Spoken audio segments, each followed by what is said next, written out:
Asianet ಸುವರ್ಣ news. ನಾನು ಪ್ರಗತಿ Jairam. BJP core ಕಮಿಟಿಯಲ್ಲಿ Ramulu versus ಉಸ್ತುವಾರಿ.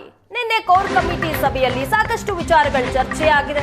ಈ ವಿಚಾರಕ್ಕೆ ಸಂಬಂಧಪಟ್ಟಂತೆ ಈಗ ರಾಮುಲು ಅವರು ಸಹ ರಾಂಗ್ ಆಗಿದ್ದಾರೆ. ಉಸ್ತುವಾರಿ ಮುಂದೆನೆ ರಾಮುಲು ರಾಂಗ್ ಆಗಿದ್ಯಾಕೆ ಹಾಗಾದ್ರೆ? ಏಷ್ಯಾನೆಟ್ ಸುವರ್ಣ ನ್ಯೂಸ್ ನಲ್ಲಿ ಬಿಜೆಪಿ ಕೋರ್ ಕಮಿಟಿ ಇನ್ಸೈಡ್ ಸುದ್ದಿ ಇದು. ನಿನ್ನೆ ಬಿಜೆಪಿಯ ಕೋರ್ ಕಮಿಟಿ ಸಭೆ ಆಯಿತು. ಆ ಸಭೆಯಲ್ಲಿ ಸಾಕಷ್ಟು ವಿಚಾರಗಳು ಚರ್ಚೆಗೆ ಬಂದ್ವು. ಆ ಸಂದರ್ಭದಲ್ಲಿ ರಾಮುಲು ವರ್ಸಸ್ ಉಸ್ತುವಾರಿ ಅಂದ್ರೆ ರಾಮುಲು ಅವ್ರ ಬಗ್ಗೆ ಹೇಳಿದಂತಹ ಹೇಳಿಕೆ ಶ್ರೀರಾಮುಲು ಅವರಿಗೆ ಬೇಸರ ತಂದಿತ್ತು. ಹಾಗಾಗಿ ಉಸ್ತುವಾರಿ ವಿರುದ್ಧವೇ ಮಾತನಾಡಿದ್ದಾರೆ, ಬೇಸರ ವ್ಯಕ್ತಪಡಿಸಿದ್ದಾರೆ. ಸಂಡೂರು ಬೈ ಎಲೆಕ್ಷನ್ ಸೋಲಿನ ಬಗ್ಗೆ ಟಾಕ್ ವಾರ್ ನಡೆದಿದೆ. ಸಂಡೂರು ಸೋಲಿಗೆ ರಾಮುಲು ಕಾರಣ ಅಂತ ಉಸ್ತುವಾರಿ ಹೇಳಿದ್ರು. ಚರ್ಚೆ ನಡೆದಂತಹ ಸಂದರ್ಭದಲ್ಲಿ ರಾಧಾಮೋಹನ್ ಈ ಮಾತಿಗೆ ರಾಮುಲು ಕೆಂಡಾಮಂಡಲರಾಗಿದ್ದಾರೆ. ಸೋಲಿಗೆ ನಾನು ಕಾರಣ ಅಂತ ಸಾಬೀತು ಮಾಡಿ ನಾನು ಈಗಲೇ ರಾಜೀನಾಮೆ ಕೊಟ್ಟು ಹೋಗ್ತೀನಿ. ಕೋರ್ ಕಮಿಟಿ ಸಭೆಯಲ್ಲಿ ಶ್ರೀರಾಮುಲು ಈ ರೀತಿಯಾಗಿ ಆಕ್ರೋಶವನ್ನ ಹೊರಹಾಕಿದ್ದಾರೆ. ರಾಮುಲು ಸಮಾಧಾನ ಮಾಡೋದಕ್ಕೆ ಅರ್ಧ ಗಂಟೆ ಕಸರತ್ತು ಮಾಡಿದ್ದಾರೆ. ದೇವಿಯಸ್ ಹಾಗೆ ಬೊಮ್ಮಾಯಿ ಎಂಟ್ರಿಯಿಂದ ರಾಮುಲು ಆನಂತರದಲ್ಲಿ ಕೂಲ್ ಆದ್ರು. ರಾಮುಲು ಸಮಾಧಾನ ಪಡಿಸಿ ಆನಂತರದಲ್ಲಿ ಚರ್ಚೆ ಮುಂದುವರೆಸಿದ್ದಾರೆ. ಕೋರ್ ಕಮಿಟಿ ಸಭೆಯಲ್ಲಿ ನಿನ್ನೆ ಸಂಡೂರಿನ ಸೋಲಿನ ವಿಚಾರ ಸಹ ಚರ್ಚೆಗೆ ಬಂತು. ಆಗ ಸಂಡೂರಿನ ಉಪಚುನಾವಣೆಯ ಸೋಲಿಗೆ ಶ್ರೀರಾಮುಲು ಅವರು ಸಹ ಕಾರಣ ಅನ್ನುವಂಥ ಹೇಳಿಕೆ ಹೇಳಿದ್ದಕ್ಕೆ ಅಗರ್ವಾಲ್ ಅವರು ಆಗ ಕೆಂಡಾಮಂಡಲರಾದ್ರು.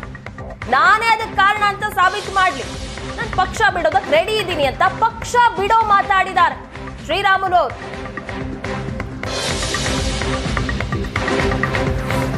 ಈ ಬಗ್ಗೆ ಹೆಚ್ಚಿನ ಡೀಟೇಲ್ಸ್ ಕೊಡ್ತಾರೆ ನಮ್ಮ ಪ್ರತಿನಿಧಿ ರವಿಶಿವರಾಮ್, ನೇರ ಸಂಪರ್ಕದಲ್ಲಿ ಜಾಯಿನ್ ಆಗಿದ್ದಾರೆ. ರವಿಶಿವರಾಮ್, ನಿನ್ನೆ ನಡೆದಂತಹ ಕೋರ್ ಕಮಿಟಿ ಸಭೆ ಇದೆಯಲ್ಲ, ಸಾಕಷ್ಟು ಚರ್ಚೆ ಗ್ರಾಸ ಆಗ್ತಾ ಇದೆ. ಅದರಲ್ಲೂ ಸಹ ಶ್ರೀರಾಮುಲು ಅವರು ಪಕ್ಷ ಬಿಡುವಂತಹ ಮಾತಾಡಿದ್ದಾರೆ. ನಿಜಕ್ಕೂ ನಿನ್ನೆ ನಡೆದಿದ್ದೇನು ಚರ್ಚೆ, ಏನೆಲ್ಲ ಆಯ್ತು ನಿನ್ನೆ ಕೋರ್ ಕಮಿಟಿಯಲ್ಲಿ?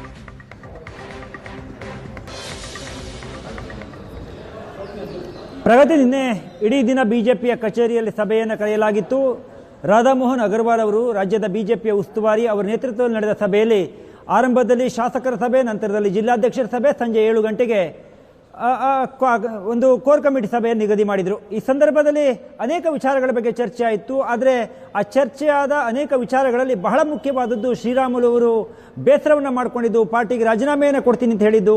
ಇದು ಈ ಸಂದರ್ಭದಲ್ಲಿ ಬಿಜೆಪಿಗೆ ಮತ್ತೊಂದು ರೀತಿಯ ತಲೆನೋವಿನ ಪ್ರಶ್ನೆ. ಕಳೆದ ವಿಧಾನಸಭಾ ಚುನಾವಣೆಯ ಸಂದರ್ಭದಲ್ಲಿ ಇದೇ ರೀತಿಯ ಚರ್ಚೆಗಳು ಕಾರ್ಯಕರ್ತ ಮಟ್ಟದಲ್ಲಿ ಆಗ್ತಾ ಇದ್ವು. ನಮ್ಮ ಸೋಲಿಗೆ ನಮ್ಮಲ್ಲಿ ಕೆಲವು ನಾಯಕರುಗಳ ಒಳ ಒಪ್ಪಂದ ಕಾರಣ, ನಮ್ಮ ಅಡ್ಜಸ್ಟ್ಮೆಂಟ್ ಕಾರಣ ಹೇಳುವಂಥ ಆರೋಪಗಳನ್ನು ಗ್ರೌಂಡ್ ಲೆವೆಲಲ್ಲಿ ಕೆಲವರು ಮಾಡ್ತಾ ಇದ್ರು. ಕೆಲವರ ಹೆಸರನ್ನು ಹೇಳದೆ ಪ್ರಸ್ತಾಪ ಮಾಡ್ತಾ ಇದ್ರು.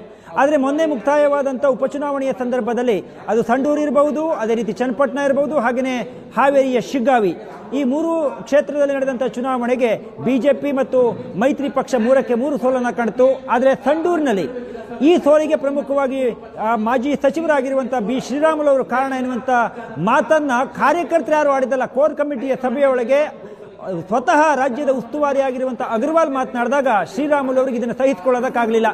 ಪ್ರಮುಖವಾಗಿ ಅಲ್ಲಿ ಯಾರಿಗೆ ಟಿಕೆಟನ್ನು ಕೊಡಬೇಕು, ಮಾಜಿ ಸಂಸದರಿಗೆ ಟಿಕೆಟನ್ನು ಕೊಡಬೇಕು, ಅಥವಾ ಕಳೆದ ಬಾರಿಯೇ ಜನಾರ್ದನ್ ರೆಡ್ಡಿ ಬಣದಲ್ಲಿ ಗುರುತಿಸಿಕೊಂಡಂಥ ವ್ಯಕ್ತಿಗೆ ದಿವಾಕರನ್ ವ್ಯಕ್ತಿ ಟಿಕೆಟನ್ನು ಕೊಡಬೇಕು, ಅಥವಾ ಬಂಗಾರು ಹನುಮಂತ ಅವರಿಗೆ ಟಿಕೆಟನ್ನು ಕೊಡಬೇಕು ಅನ್ನುವಂಥ ಚರ್ಚೆ ಬಹಳ ಜೋರಾಗಿತ್ತು. ಅಂತಿಮವಾಗಿ ಬಂಗಾರು ಹನುಮಂತ ಅವರಿಗೆ ಟಿಕೆಟನ್ನು ನೀಡಿದ್ರು. ಆ ಸಂದರ್ಭದಲ್ಲಿ ಸ್ಥಳೀಯವಾಗಿ ಆದಂಥ ಚರ್ಚೆ ಪ್ರಗತಿ, ಜನಾರ್ದನ್ ರೆಡ್ಡಿ ಅವರಿಗೂ ಮತ್ತು ಶ್ರೀರಾಮುಲು ಅವರಿಗೂ ಈಗ ರಾಜಕೀಯವಾಗಿ ಎಲ್ಲವೂ ಸರಿಯಿಲ್ಲ ಅನ್ನುವಂಥ ಒಂದು ಗುಸುಗುಸುಗಳು ಕೇಳಿ ಬರ್ತಾ ಇದ್ವು. ಆದರೆ ಇದರ ಮಧ್ಯೆ ನಡೆದ ಚುನಾವಣೆಯಲ್ಲಿ ಆ ಚುನಾವಣೆಯ ಜವಾಬ್ದಾರಿಯನ್ನು ಸ್ವತಃ ಜನಾರ್ದನ್ ರೆಡ್ಡಿ ವಹಿಸಿಕೊಂಡ್ರು. ಅಲ್ಲೇ ಸಂಡೂರಿನಲ್ಲಿ ಮನೆಯನ್ನ ಮಾಡಿ ಅಲ್ಲೇ ನಿವಾಸವನ್ನು ಮಾಡಿಕೊಂಡು ಚುನಾವಣೆಯನ್ನು ಎದುರಿಸಿದ್ರು. ಆದರೆ ಬಿಜೆಪಿ ಒಂದು ರೀತಿಯ ಹೆಲ್ದಿ ಸ್ಪರ್ಧೆಯನ್ನು ಮಾಡ್ತು, ಒಳ್ಳೆ ಪೈಪೋಟಿಯನ್ನು ಕೊಡ್ತು. ಅಂತಿಮವಾಗಿ ರಿಸಲ್ಟ್ ಮಾತ್ರ ಕಾಂಗ್ರೆಸ್ ಪರವಾಗಿ ಬಂತು.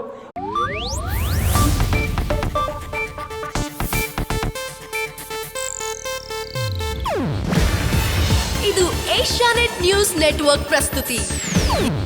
ನೀವು ನೋಡ್ತಿದ್ದೀರಾ ಏಷ್ಯಾನೆಟ್ ಸುವರ್ಣ ನ್ಯೂಸ್.